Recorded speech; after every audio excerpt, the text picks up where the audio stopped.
has anyone else here on this app ended up on the remote work war side of TikTok?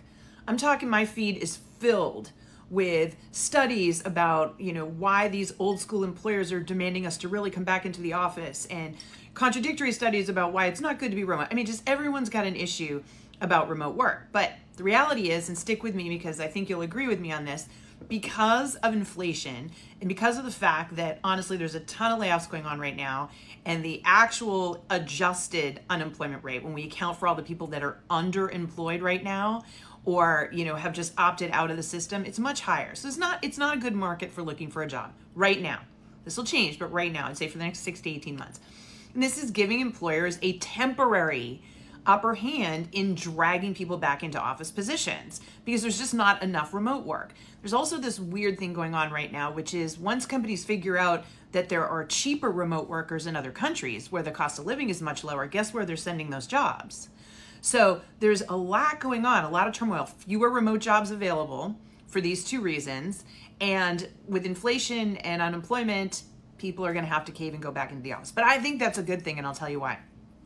This is fueling people the way it fueled my generation. So hear me out. All my Gen Xers out there can relate. When we started out in the working world, they tortured us with two things.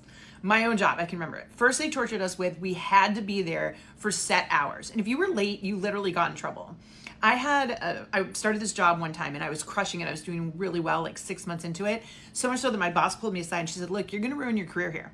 I'm like, what are you talking about? She goes, you're crushing it. They love you, but everyone's commenting on the fact that several days a week you show up 10 to 15 minutes late, sometimes 20. I'm like, well, the traffic's really bad where I'm coming from. And she said, it doesn't matter. Get up earlier. If we tell you to be here at 9, you're here at 9. Now, this is for an office job where I'm already putting in, 10 hours a day, working extra. I can't be 20 minutes late, but they were so upset that I was not respecting the rules and was told I'd probably hurt my career because of it. The other thing they tortured us with was clothing. We had to buy entire suits that we were never going to wear anyplace else but work. Entire outfits that were never going to get reused again except for the office. What a waste. We were broke. We had starting salaries. We were working these crazy hours and wearing clothes that we didn't get to reuse. So what do you think happened? It stuck with us. And when we got older and we started to take over, what did we do? We instituted business casual and casual attire. You better believe it. We were like, people should be able to wear to work what they're going to wear on the weekends and outside of work, okay? Second thing we did is started flex time. Started realizing flex time. A lot of us became more entrepreneurial so that we could, and a lot more independent contractors so that we could start work and end work when we wanted to. I'm going to give you my own example. Fast forward to today. I have a woman-owned business, right, with 5 employees. We work a full week for us is 35 hours a week. Flex time. Start when you need to, and when you need to. Everyone's on the honor system of just letting us know if you'll be in and out because guess what? We're remote. We're fully remote. We're distributed and it works just fine. And so why is that working? Because I built something for myself that I knew other people would want. And here's the moral to the story. And here's why I'm excited about the pressure that's being put on everybody right now, being forced back into the workplace, because that brings about the greatest amount of innovation. Tons of people losing their jobs right now are going to start companies. And they're going to start companies that don't require real estate. Because what's a great way to save money and build a bigger business? Not have real estate. So what does that mean? All your employees are going to work remote and they're going to be flexible.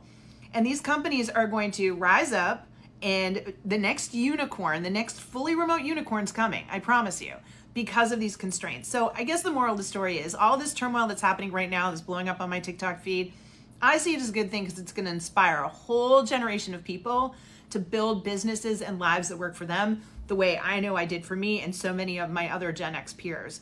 And I would love your comments on that because I want to see the silver lining to this. I want to see good things happen because, I believe that we all deserve it, but we're going to have to get smart.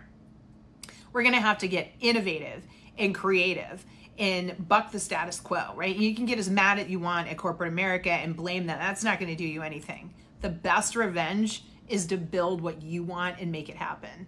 And I just firmly believe that. So would love your comments. I appreciate you all. Thank you for listening. If you don't know me, I'm the career coach on this app trying to help 10 million people get new, better paying jobs. And, I do that with a lot of free content and free resources linked to my bio, okay? Good luck. Go get them.